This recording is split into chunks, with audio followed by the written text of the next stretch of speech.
Nigeria's government is hosting a regional security summit on the rebel group Boko Haram.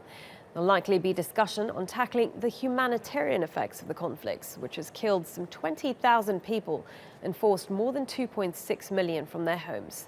Fidelis Mba reports.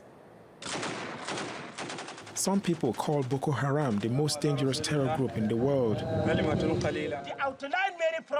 And that's why an international security summit is being held in Abuja.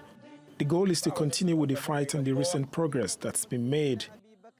We have the single objective of securing our country and securing our region. Since last year, there's been a growing and coordinated military response from Nigeria and its neighbors.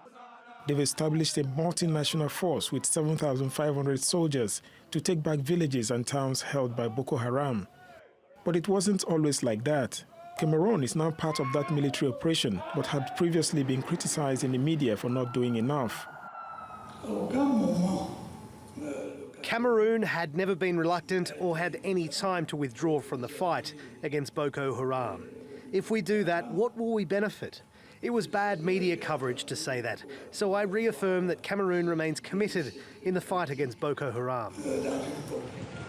The terror group is notorious for its use of female suicide bombers and mass kidnappings. Boko Haram became the world's deadliest terror group in 2015, according to the Global Terrorism Index.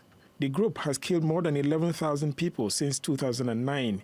The conflict has resulted in at least $9 billion worth of damage and has displaced more than 2 million Nigerians. The fight against Boko Haram has also been criticized for being heavy-handed. What we're seeing here with these mass arrests and with this detention is evidence that the government of Nigeria is involved in crimes under international law. And it's incumbent and it's absolutely essential that the government investigate this. The Nigerian government has dismissed those accusations. At the same time, it's also intensified efforts to recover billions of dollars stolen in a corruption scandal involving defense spending. The hope now is that the gains made against Boko Haram will ensure millions of people displaced by the fighting can finally return home. Fidelis Mba, TLT World. Well, Fidelis is here in the studio with me. Fidelis, what exactly is the purpose of this conference? Well, top of the agenda of the conference is the successful conclusion of the military operation against the Boko Haram, because lately the military commands around Niger, Chad, Cameroon and Nigeria, they've actually come together and set up a strong multinational force, which has actually more like driven Boko Haram back from territories they had held over the years and over the months. And then they've also cut off their supplies largely because right now their food supply have been cut off, and also their access to weapons have been reduced. So for now, Boko Haram has not been as effective at, in terms of carrying out attacks as they had been over the years. It's really interesting that you say that, because when you look at the headlines, you still see so much about what Boko Haram is up to. Those 100 schoolgirls are still missing. Are authorities really winning the fight against Boko Haram? Well, on paper, yeah, they seem to be winning because all the reports we're getting, is that they are being pushed back. But we still have cases of young girls being used as suicide bombers. We still have cases of, some attacks.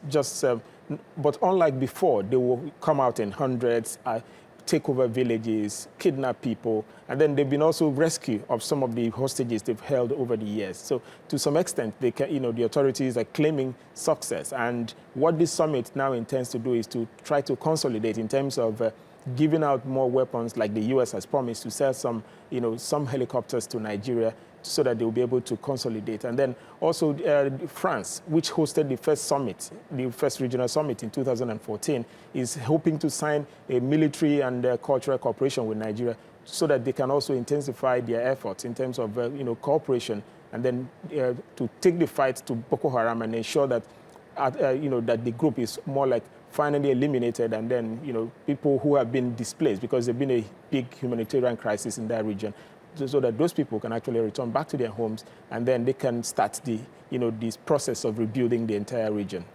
Yeah, you make a good point. All these people that have been, millions of people that have been displaced from their homes as a result of this. What has been the reaction of Nigerians to how the government has handled this crisis?